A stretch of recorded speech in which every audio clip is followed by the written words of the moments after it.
Surprenante, improbable, décapante. Une animatrice hors norme, aussi percutante que l'actualité. Karima Brick. Et maintenant, on va s'intéresser, vous savez, c'est l'été qui est bien commencé. On avait une préoccupation aussi pour les jeunes d'aujourd'hui. On le sait, il y a cette pression constante avec les réseaux sociaux sur l'image corporelle, sur la perfection.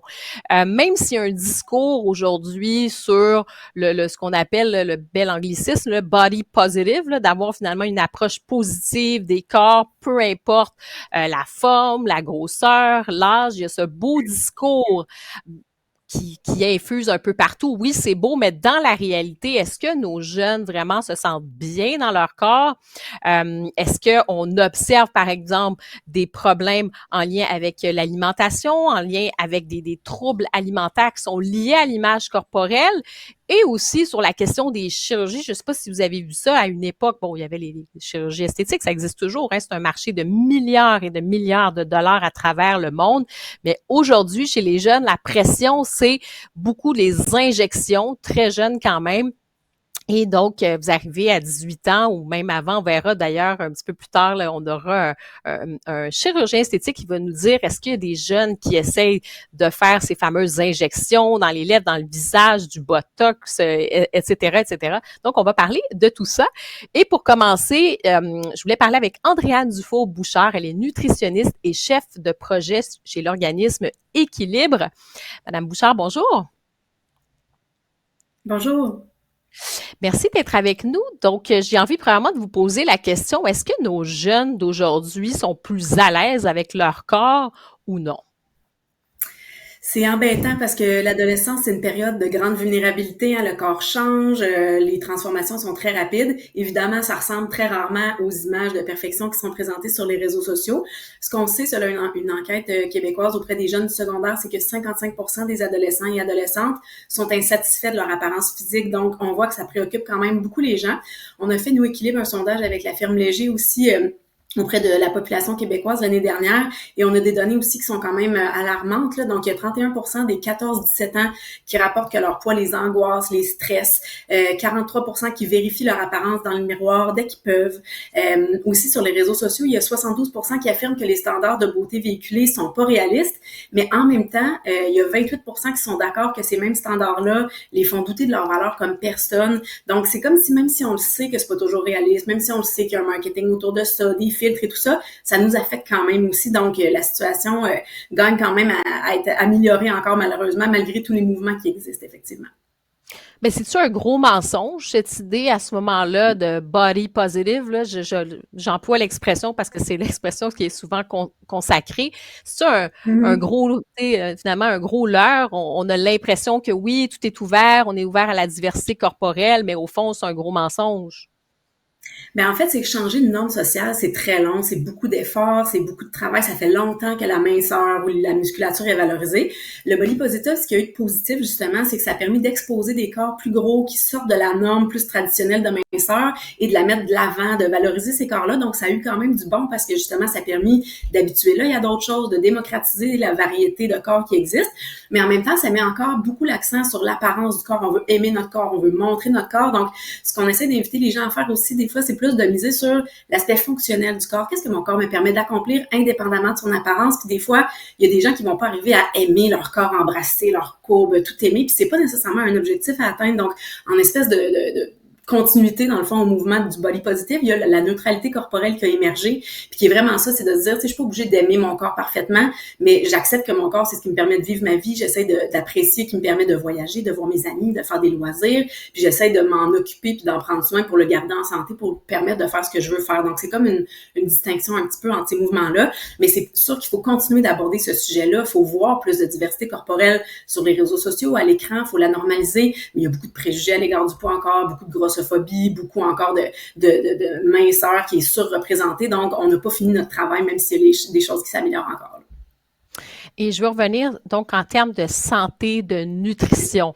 Bon, moi, ça fait longtemps que je suis plus une ado, une jeune adulte, mais je me rappelle donc à cette période-là, c'était quand même quelque chose. Là. Moi, j'allais dans, tu sais, je me rappelle à l'école secondaire, les filles, là, ce qu'on s'imposait, parce que l'idéal à l'époque, imaginez, moi, c'était, là, tu sais, si on regarde les années même 90-2000, c'était les super top modèles, là, tu sais, Claudia Schiffer et tout ce monde-là. Donc, des idéaux de minceur et vraiment extrêmes. Donc, il y avait cette idée là, de régime, souvent, je parle des filles, je sais que les hommes aussi là, sont très préoccupés, mais je parle de ce que je voyais beaucoup les filles, la pression était à l'époque beaucoup plus sur les filles et on parlait de vraiment, là, il y avait des jeunes qui sautaient des repas, mangent un petit biscuit ici, à un moment donné, c'était la mode des shakes, des protéines, des barres protéinées, des choses comme ça. Chez les jeunes, qu'est-ce que vous voyez là sur ces troubles, sans tomber nécessairement dans les troubles alimentaires comme tels, parce que ça, il y a des vrais troubles, là, des enjeux là, profonds, mais je parle là, pour la majorité des jeunes, est-ce que vous voyez des problèmes en lien avec la nutrition? Ben oui, il y a encore beaucoup de comportements compensatoires ou de restrictions pour essayer de contrôler le poids. Surtout chez les jeunes aussi, on parle de, oui, il y a peut-être un peu plus de chirurgie esthétique ou autre, mais c'est quand même des éléments qui coûtent de l'argent. Sauter des repas, ça coûte pas grand-chose. Contrôler les calories, donc c'est un peu ce qui est fait aussi dans l'ensemble de la population, souvent pour tenter de contrôler le poids. Donc ça aussi, je pense qu'il y a beaucoup de travail d'éducation à faire en amont ou même directement aussi auprès des jeunes pour qu'ils comprennent que leur corps est en croissance, on a besoin de manger. C'est pas vrai qu'il y a certains aliments qui font engraisser plus que d'autres, tu sais, c'est l'équilibre dans tout ça qui compte, d'apprendre aux jeunes à bouger pour le plaisir, à manger une variété d'aliments, à être à l'écoute des signaux corporels de faim et de rassasiement du corps, puis d'essayer toujours de dissocier. Tu sais, on a tendance à associer beaucoup dans notre société, je veux maigrir, donc je dois manger de telle façon. Là, j'ai mangé telle affaire, donc je dois bouger. Ah, j'ai pas bougé, donc je dois faire attention à ce que je mange, sinon je vais prendre du poids. Tu sais, il y a toujours une espèce de triangle infernal, poids, alimentation, activité physique, puis on devrait vraiment essayer de dissocier ça parce que quand on grandit, ce qu'on veut vraiment, c'est d'essayer de donner à notre corps toute l'énergie, le sommeil aussi. Il n'y a pas juste l'alimentation, l'activité physique. Donc, tout ce qu'on peut pour essayer de grandir en santé, de donner des nutriments à notre corps. Mais après ça, d'essayer aussi de se dire, ben, à partir du moment où j'ai des habitudes de vie qui sont globalement équilibrées, qui sont pas nécessairement parfaites, où je mange de tout sans culpabilité, mais en même temps, je mange une variété d'aliments quand je bouge, puis ça s'inscrit bien dans mon quotidien. Ben là, à partir de ça, des fois, il y a le corps qui vient avec notre génétique ou avec d'autres choses. C'est sûr que la majorité des gens n'ont pas le corps naturellement des célébrités qu'on peut voir ou même des retouches, parce que ce qu'on voit sur les réseaux sociaux maintenant, c'est des corps aussi souvent très retouchés, donc c'est pas non plus le portrait de la réalité. Donc d'essayer vraiment de se dire, ben à partir de ce moment-là, si je veux pas être en éternel combat contre mon corps, ben il y a peut-être une petite partie aussi où je dois accepter que je ressemblerai peut-être pas nécessairement à la personne que j'aimerais ou à l'idéal que j'aurais, et que finalement d'accepter ça, ben ça va peut-être m'aider finalement à vivre une vie plus équilibrée, plus épanouie. Oui, c'est ça, c'est un chemin.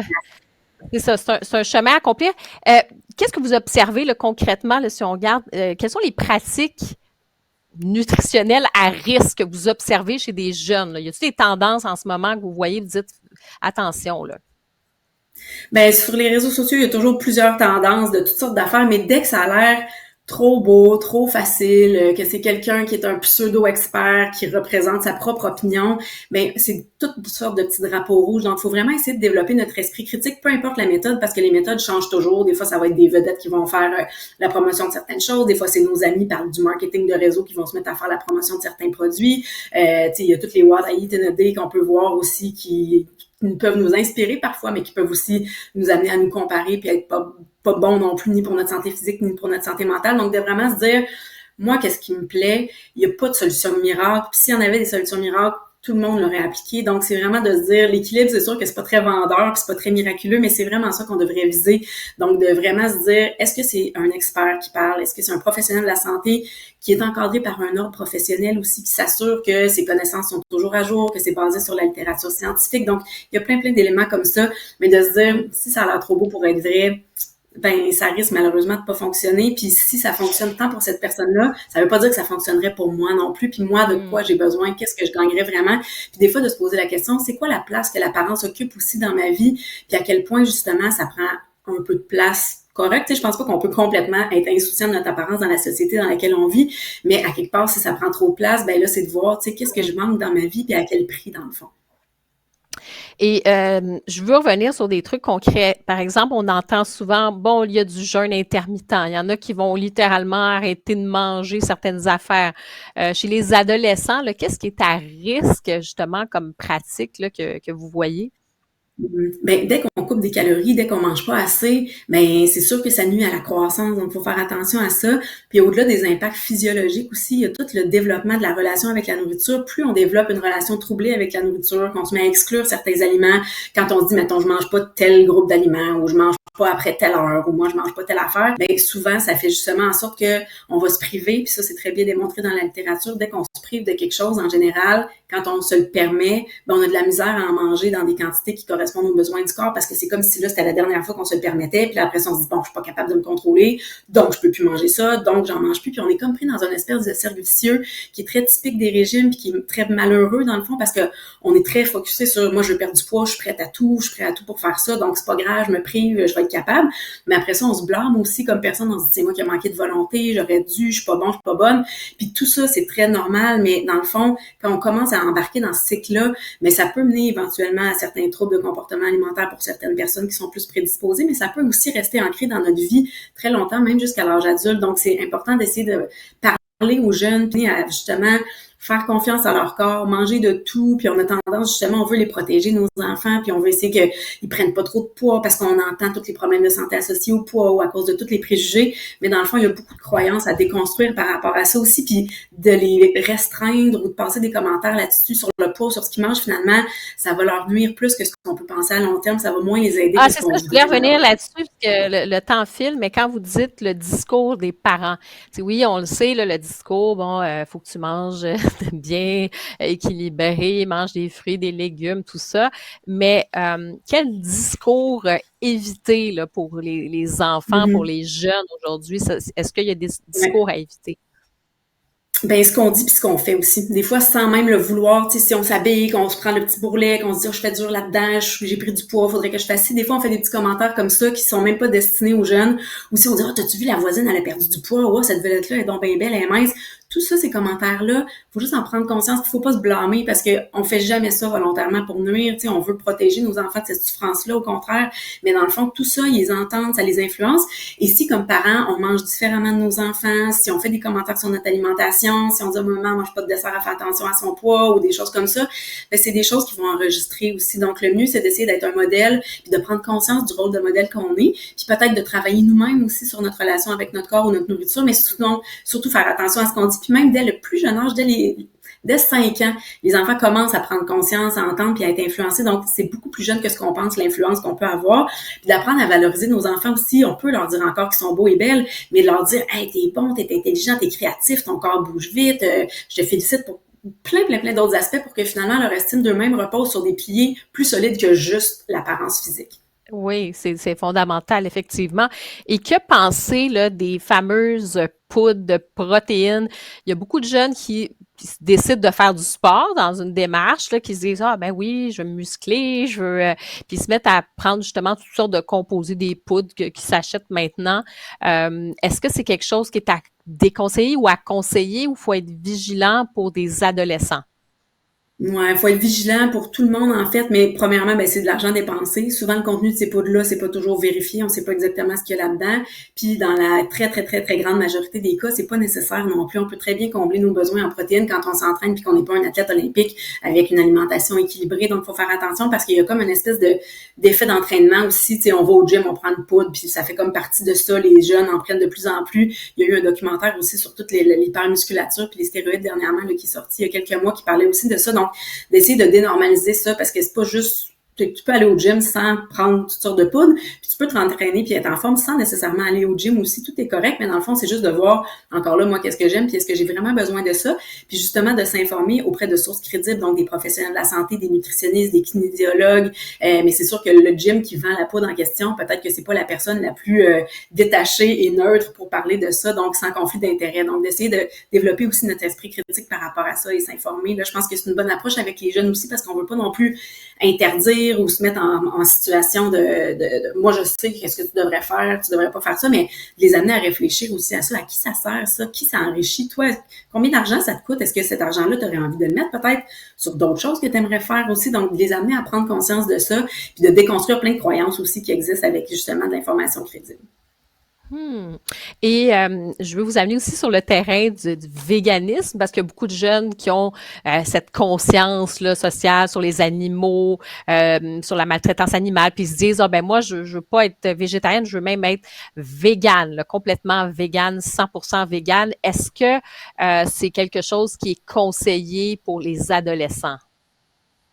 Ben, je pense que ça peut être bien de s'informer justement auprès de nutritionnistes ou autres pour s'assurer qu'il n'y ait pas de carence parce que on peut avoir une variété qui permet de couvrir les besoins, mais en même temps, des fois, il faut bien être au courant aussi des différents nutriments qui peuvent manquer dans notre alimentation à ce moment-là. Si en tout cas, on peut s'informer. Il y a des livres qui existent aussi là-dessus, mais de prendre le temps de consulter des nutritionnistes, ça peut être intéressant aussi à ce sujet-là. Mais si, parce que c'est ça, tu sais, on s'entend que c'est pas nécessairement le réflexe premier des gens de dire je vais aller consulter un ou une nutritionniste, je vais payer pour un nutritionniste. Si on décide d'être végane à 14 ans, est-ce qu'il y a des risques pour notre santé ou est-ce qu'au contraire, c'est bénéfique? Ben, je dirais, moi, je suis pas une spécialiste là, du véganisme, je suis plus spécialiste. L'important aussi, c'est de s'assurer de demander d'aliments puis de consulter des sources là, d'informations crédibles pour s'assurer de rien manquer. Si c'est pour des raisons justement éthiques, je pense qu'il n'y a pas de problème. Mais des fois aussi, il y a des modes aussi où on pense qu'en éliminant la viande ou en étant, on peut maigrir. Donc, d'essayer d'être sensible aussi à la cause en arrière de ça. Est-ce que c'est vraiment quelque chose qui est lié aux aspects plus éthiques ou bien peut-être que ça cache aussi une certaine préoccupation. Donc, de prendre le temps de réfléchir à ça aussi pour s'assurer que ça soit sécuritaire, là. Et là, on a beaucoup parlé des adolescents, mais je veux aussi qu'on parle des adultes. Est-ce que les adultes, on a bien vieilli avec tout ça? C'est-à-dire que avec tous les réseaux sociaux et tout ça, vous en pensez quoi justement de cette image corporelle et de l'impact de ces réseaux sociaux là, sur l'image corporelle des adultes en quelques secondes? Ben, c'est un peu la même chose, là. J'avais pas les chiffres pour les adultes, mais les adultes aussi trouvent que ce qui est présenté, c'est pas réaliste, mais sont eux aussi influencés. On a beaucoup baigné, nous, dans cette culture des diètes, là, aussi. Les parents, à notre époque, faisaient peut-être plus de régimes, en parlaient plus ouvertement. D'un côté, on a pu développer aussi notre esprit critique peut-être un petit peu plus, mais ça reste quand même encore très préoccupant, même chez la population adulte. Donc, je pense qu'on a un travail collectif à faire aussi par rapport à tout ça. On en parle de plus en plus. Il y a de plus en plus de gens qui dénoncent des régimes. Il y a des sites qui existent. L'équilibre, on fait beaucoup de contenu là-dessus. Puis, il y a Apparence trompeuse aussi, qui est un site super intéressant qui décortique toutes sortes de croyances par rapport à l'industrie de l'amaigrissement. Mais d'en parler de plus en plus, parce que comme je disais tantôt, souvent les gens vont dire c'est moi qui ai manqué de volonté, puis s'attribuent un peu l'échec, donc ça fait qu'on n'en parle pas, que ça fonctionne pas. Tu sais, s'il y avait une sorte d'auto qui marchait plus après 2 semaines, tout le monde dirait ça n'a pas de bon sens, personne se dirait mon Dieu, je sais pas conduire, tu sais, mais là, avec les régimes, c'est toujours ça, tu sais, les gens pensent que c'est de leur faute, on n'en parle pas, de normaliser aussi la différence, le vieillissement, tu sais, je pourrais partir longtemps sur plein de choses, mais c'est correct que notre corps change. On aimerait ça que ça reste pareil. Les modèles qui nous sont présentés sont assez statiques et toujours assez uniformes, mais on n'est pas toutes des Madonna, puis on gagne à vieillir aussi, puis à être du vieillissement ou dans notre corps qui change. C'est juste, la vie, c'est normal. Donc, si on veut pas être en combat éternel, puis qu'on veut bien profiter de la vie, justement, ben ça vaut la peine de faire un peu de travail sur notre image corporelle, même si c'est pas toujours facile, mais de commencer tranquillement juste à se dire OK, tu sais, je pourrais peut-être essayer de commenter moins le poids des autres. Je pourrais être un petit peu moins dur envers mon propre poids ou ma propre apparence. Je pourrais essayer des fois peut-être de juste mettre une photo de moi sur les réseaux sociaux sans qu'elle soit parfaite. Donc, ça peut commencer par des petits gestes aussi.